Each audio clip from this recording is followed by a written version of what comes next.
देवी सप्तशती अध्याय 2 महिषासुर की सेना का संहार। माँ दुर्गा की अजेय शक्ति।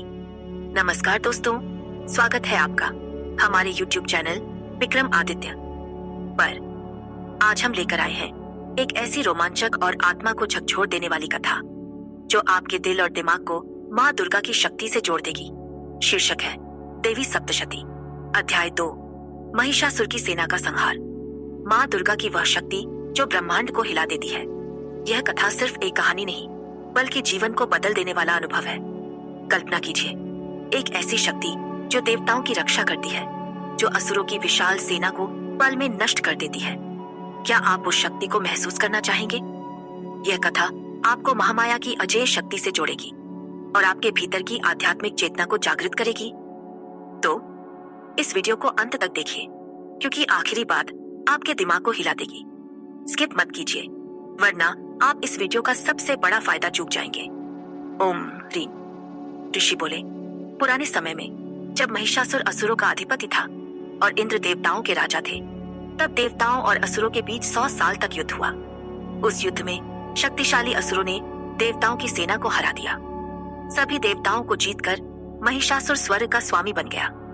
तब हारे हुए देवता ब्रह्मा, जो प्रजापति हैं, उनके नेतृत्व में वहां गए जहां विष्णु और शिव थे। उन्होंने विस्तार से बताया कि महिषासुर ने क्या किया। 30 देवताओं ने बताया कि कैसे उसने उनकी हार की। उसने सूर्य, इंद्र, अग्नि, वायु, चंद्र, यम, वरुण और अन्य सभी देवताओं के अधिकार छीन लिए। उस दुरात्मा महिषासुर ने स्वर्ग से सभी देवताओं को निकाल दिया। अब हम पृथ्वी पर मनुष्यों की तरह भटक रहे हैं। हमने आपको इस अमरारी देवताओं के शत्रु के सभी कृत्य बता दिए। हम आपकी शरण में हैं। कृपया उसके विनाश का उपाय करें। विष्णु और शिव ने जब देवताओं की यह पुकार सुनी तो उनके चेहरों पर क्रोध उभर आया। उनके भौहें तन गईं और चेहरा तमतमा उठा। तब विष्णु के क्रोध भरे चेहरे से एक प्रचंड तेज निकला। ब्रह्मा और शिव से भी ऐसा ही तेज निकला। इंद्र और अन्य सभी देवताओं के शरीरों से भी एक महान तेज निकला और वह सब एक हो गया। देवताओं ने अपने सामने एक तेज का पहाड़ देखा जो आग की तरह जल रहा था और अपने ज्वालाओं से सारी दिशाओं को रोशन कर रहा था। वह अतुलनीय तेज जो सभी देवताओं के शरीरों से निकला था, एक स्त्री रूप में एकत्र हुआ और अपने चमक से तीनों लोकों को व्याप्त कर लिया। उस तेज से माँ दुर्गा प्रकट हुई।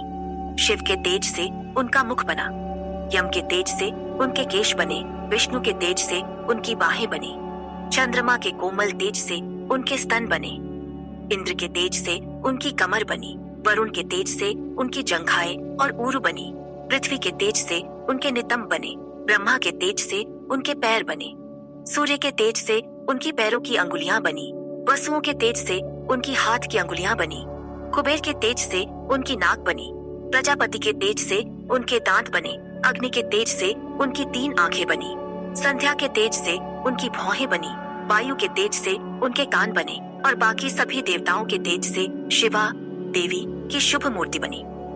दोस्तों, जरा सोचिए, एक ऐसी शक्ति जो सभी देवताओं के तेज से बनी हो, वह कितनी प्रचंड होगी। यह कथा हमें बताती है कि माँ दुर्गा की शक्ति असीम है। सुनते रहिए, क्योंकि आखिरी बात आपके दिमाग को हिला देगी। स्किप मत कीजिए, वरना आप इस वीडियो का सबसे बड़ा फायदा चूक जाएंगे।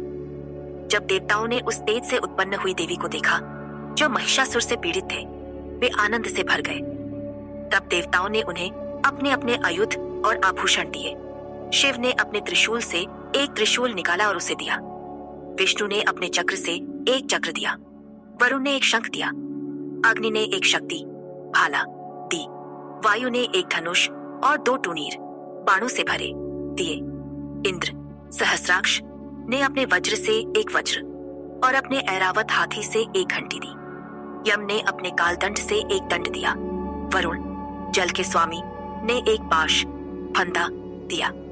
ब्रह्मा प्रजापति ने जपमाला और कमंडल दिया। सूर्य ने अपनी किरणें दी जो उनके रोमकूपों में समा गई। काल ने एक खड्ग और निर्मल ढाल दी। क्षीरसागर ने मोतियों का हार, कभी न पुराने होने वाले वस्त्र, चूड़ामणि, कुंडल, कटक, अर्धचंद्र आभूषण, सभी बाहुओं के लिए केयूर और सभी अंगुलियों के लिए रत्न जड़ित अंगूठियां दी। विश्वकर्मा ने एक निर्मल परशु, कई प्रकार के अस्त्र और अभेद्य कवच दिया। समुद्र ने उनके सिर और वक्ष के लिए कभी न मुरझाने वाली कमल मालाएं और एक अति सुंदर कमल दिया। हिमालय ने एक सिंह वाहन के लिए और कई प्रकार के रत्न दिए। कुबेर, धन के स्वामी, ने एक हमेशा भरा रहने वाला सुरा पात्र दिया। शेष, जो पृथ्वी को धारण करता है, ने रत्नों से सजा एक नागहार दिया। अन्य देवताओं ने भी देवी को आभूषणों और आयुधों से सम्मानित किया। तब देवी ने बार बार जोरदार और चुनौतीपूर्ण हंसी के साथ हंसी। उनके भयानक नाद से सारा आकाश भर गया। शोर से एक महान प्रतिध्वनि गूंजी। सारे लोग कांप उठे, समुद्र उछलने लगे, पृथ्वी हिलने लगी और सारे पहाड़ डगमगा उठे। देवता आनंद में चिल्लाए, जय हो सिंह पर सवार देवी को। ऋषियों ने भक्ति से नतमस्तक होकर उनकी स्तुति की। जब अमरारियों, देवताओं के शत्रुओं ने तीनों लोगों को संकट में देखा, तो उन्होंने अपनी सारी सेना को तैयार किया और हथियार उठाकर एक साथ खड़े हो गए। महिषासुर ने क्रोध में चिल्लाकर कहा, आह, यह क्या है? वह असंख्य असुरों से घिरा उस शब्द की ओर दौड़ा। तब उसने देवी को देखा, जिनका तेज तीनों लोगों को व्याप्त कर रहा था, जिनके पैरों के स्पर्श से पृथ्वी झुक रही थी, जिनका मुकुट आकाश को छू रहा था, जिनके धनुष की टंकार से सारे पाताल कांप रहे थे और जो हजार भुजाओं से सारी दिशाओं को व्याप्त कर खड़ी थी। तब युद्ध शुरू हुआ देवी और देवताओं के शत्रुओं के बीच। तलवारों और अस्त्रों ने, जो हर दिशा में छोड़े गए, आकाश को रोशन कर दिया। महिषासुर की सेना का सेनापति महान असुर जिक्षुर वहां युद्ध करता था। चामर ने घुड़सवारों, रथियों, गज सवारों और पैदल सैनिकों का नेतृत्व किया। उदग्र नामक महान असुर ने 60,000 रथों के साथ युद्ध किया। महाहनु ने 1 करोड़ रथों के साथ युद्ध किया। असिलोमा, एक और महान असुर, ने 5 करोड़ सैनिकों के साथ युद्ध किया। बाष्कल ने 6 करोड़ के साथ युद्ध में भाग लिया। परिवारित अनगिनत गजों और घोड़ों से घिरा 1 करोड़ रथों के साथ युद्ध में था। बिडाल नामक असुर 5 अरब रथों से घिरा वहां युद्ध में उतरा। अन्य महान असुर भी असंख्य रथों, गजों और घोड़ों के साथ देवी के साथ युद्ध में जुट गए। महिषासुर स्वयं करोड़ों करोड़ रथों, गजों और घोड़ों से घिरा युद्ध में था। वे टोमरों, भिंदीपालों, शक्तियों, मुसलों, तलवारों, परशुओं और तीक्ष्ण भालों के साथ देवी से लड़े। कुछ ने शक्तियां छोड़ी, कुछ ने पाश फेंके, कुछ ने तलवारों से हमला कर देवी को मारने की कोशिश की। लेकिन देवी चंडिका ने, जो अपने अस्त्र शस्त्रों की वर्षा करती थी, उनके सारे हथियारों को खेल खेल में काट दिया। देवताओं और ऋषियों द्वारा स्तुति की जा रही थी, फिर भी वह निश्चल और शांत रही। उन्होंने असुरों के शरीरों पर अपने हथियार छोड़े। उनका सिंह क्रोध में अपनी केशर हिलाता हुआ असुरों की सेना में घुस गया, जैसे जंगल में आग फैलती है। युद्ध में लड़ते हुए अंबिका ने जो निश्वास छोड़े, वे तुरंत सैकड़ों हजारों गणों में बदल गए। ये गण परशुओं, भिंदीपालों, तलवारों और तीक्ष्ण भालों से लड़े और देवी की शक्ति से प्रबल होकर असुरों का नाश करने लगे। कुछ गणों ने युद्ध के ढोल बजाए, कुछ ने शंख फूंके और कुछ ने मृदंग बजाए। उस युद्ध महोत्सव में तब देवी ने अपने त्रिशूल, गदा, शक्ति वृष्टि, तलवारों और अन्य हथियारों से सैकड़ों महान असुरों को मार डाला। उनके घंटी के शोर से मोहित कुछ असुरों को उन्होंने जमीन पर गिराया, कुछ को पाश से बांधकर खींच लिया, कुछ को उनकी तलवार के तेज प्रहारों ने 2 टुकड़ों में काट दिया, कुछ को उनकी गदा के प्रहारों ने कुचल दिया, कुछ ने मुसल से मारे जाने पर खून उगल दिया, कुछ को उनके त्रिशूल ने छाती में भेद कर जमीन पर गिरा दिया, कुछ को उनके बाणों की निरंतर वर्षा ने साही की तरह बना दिया और वे देवताओं के शत्रु अंतिम सांस लेते हुए गिर पड़े। कुछ के बाहु कट गए, कुछ की गर्दनें टूट गईं, कुछ के सिर लुढ़क गए और कुछ के शरीर बीच से चीर दिए गए। कुछ महान असुरों की टांगें कट गईं और वे जमीन पर गिर पड़े। कुछ को देवी ने आधे में काट दिया, जिससे वे एक भुजा, एक आंख, एक पैर के साथ रह गए। कुछ जिनके सिर काट दिए गए फिर भी युद्ध में ढोल की थाप पर नाचते रहे।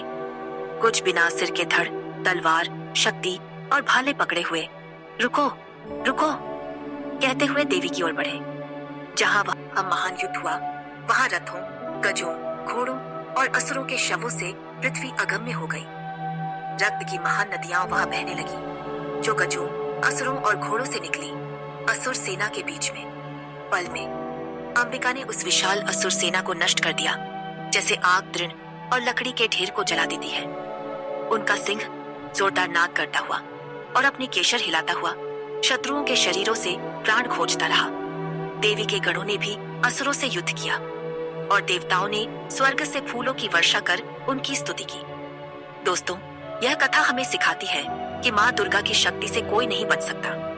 चाहे कितनी भी विशाल सेना हो, चाहे कितना भी अंधेरा हो, उनकी शक्ति हर बुराई को मिटा देती है। अब वह आखिरी बात जो आपके दिमाग को हिला देगी। हमारा चैनल विक्रम आदित्य न सिर्फ ऐसी प्रेरक कहानियां लाता है, बल्कि आपके जीवन के हर सवाल का जवाब देता है। अभी एक पल रुकिए और हमारे चैनल को सब्सक्राइब करें और हमारे व्हाट्सएप नंबर 7980210280 पर मैसेज करें। क्यों? क्योंकि हम आपको मुफ्त ज्योतिषीय भविष्यवाणियां और आपके जीवन की हर समस्या का समाधान देंगे। यह मौका चूक जाएंगे तो आप अपने जीवन को बदलने का सबसे बड़ा अवसर खो देंगे। तो अभी सब्सक्राइब करें और व्हाट्सएप पर संपर्क करें, क्योंकि माँ दुर्गा की कृपा आपके साथ है और हम आपके जीवन को और बेहतर बनाने के लिए हैं। धन्यवाद और फिर मिलेंगे अगली कथा के साथ।